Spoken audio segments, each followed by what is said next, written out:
What's up guys, got a really cool video for you for the glitch and bypass lovers on this channel. As you guys know, I've been posting those forever. There's a new one in iOS 11 that actually brings a lot of functionality to your device through one of Apple's most secure features of iOS in general, activation lock or iCloud.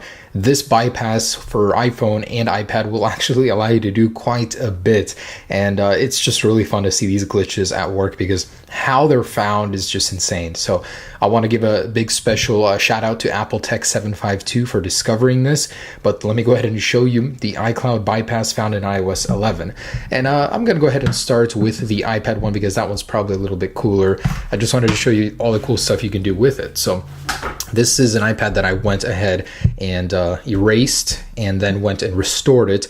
And as you can see, it's activation locked, but nope, I got some cool features in here. I can be doing my thing, just watching videos, doing multiple things from multiple apps through activation lock. The cool thing about it though is you can lock your device, be on activation lock, and come back and be in the very same place, so it doesn't have to reset, and you can literally get so much functionality from an iCloud locked device. Of course, Apple doesn't want you to do this. This is a security flaw, as you can get into the photos and messages, even if they're signed in here, just not good for Apple. So expect this to be patched. Right now, it works in beta 1 and beta 2 of iOS 11. So if you guys want to get more functionality from an iCloud locked device, go ahead and update to the beta, and then you guys can do this. So how do you do it?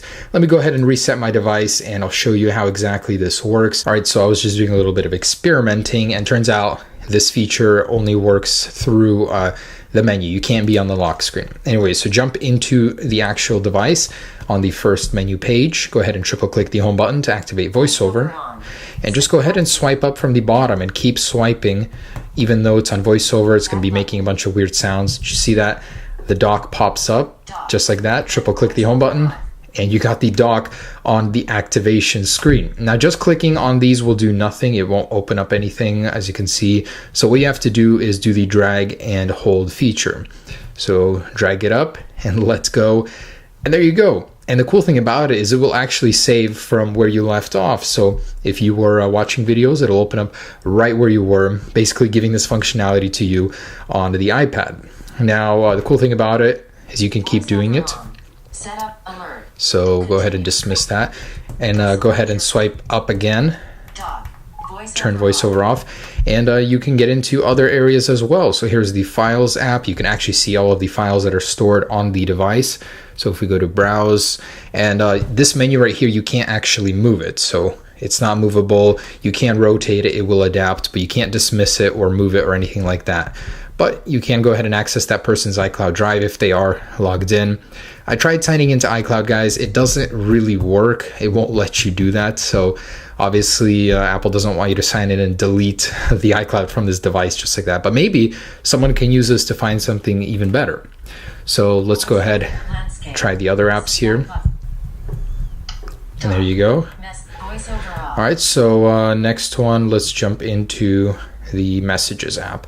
So just to show you guys. Now I've tried to log in many times. It will not let you. Sometimes you'll see the old user's email in here even. You might get lucky and get their email, but there it is. Most functionality here is from Safari. So I actually wanted to show you something even further I personally discovered here. If you actually go to the share settings in Safari and then do request, or no, add to home screen here, you'll see your home screen pop up for just a second. And as you can see, it just goes right back, but you get a brief access to the home screen, which is kind of cool. So that's the iPad one, pretty neat. I love the fact that it will save when you turn your device off, and you can use picture-in-picture for video and stuff. Really cool. Now let's go to the iPhone version. All right, so with an activation locked device, as you can see, go ahead and jump in, and this is the most simple one. So just triple click to activate VoiceOver. And go ahead and just swipe in the top or bottom left over here and keep swiping up until this happens. Now you can go ahead and dismiss activation lock. It comes right back. It's resilient. Doesn't want to be dismissed. But go ahead and swipe on it again. And this is what you guys need to do. Go ahead and tap on the bottom left, and then you can open up the phone application, getting into the person's contacts, even the recent photos. If you jump into here and choose photos, if there are any. I mean, chances are there won't be on the device, but you can also make phone calls here as well. So it will freeze, but make phone calls too if you dial a correct number and you have a SIM inside permitted. So that's definitely something Apple isn't going to want you to do, but it is possible. Now you can actually continue to access the app switcher with multiple apps open. Check this out. You can also get into FaceTime as well. So FaceTime will open up, and I was able to get into the passcode menu where you start typing your passcode, but it never really signs in. So I don't know if there's a way to make it fully go in. If someone can play around with this, maybe get it working. But you can activate 3D touch as well. So check this out. Go over here and you can activate widgets. I'm sure you can get in a little bit deeper. I haven't really played around with it much, but guys, there it is. That's the iPhone version. iPhone 1 doesn't let you do as much, but still, you can pretty much get into the app switcher here, the phone, and FaceTime. Do let me know if you guys find out anything else cool about this glitch with iCloud, but add extra functionality to an iCloud locked device. And of course, I just wanted to confirm that the DNS server bypass still works in iOS 11, meaning you guys can get inside and go ahead and start exploring a bunch of extra features, even roam the internet, but you can do that with the one I showed you guys. There's a lot of applications you can access using this, which is cool, even maps.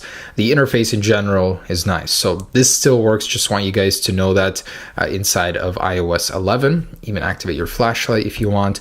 Basically, if you guys don't know how to do this, it's very simple. You guys need to forget the network you're currently connected to. Click the home button, click more Wi-Fi settings.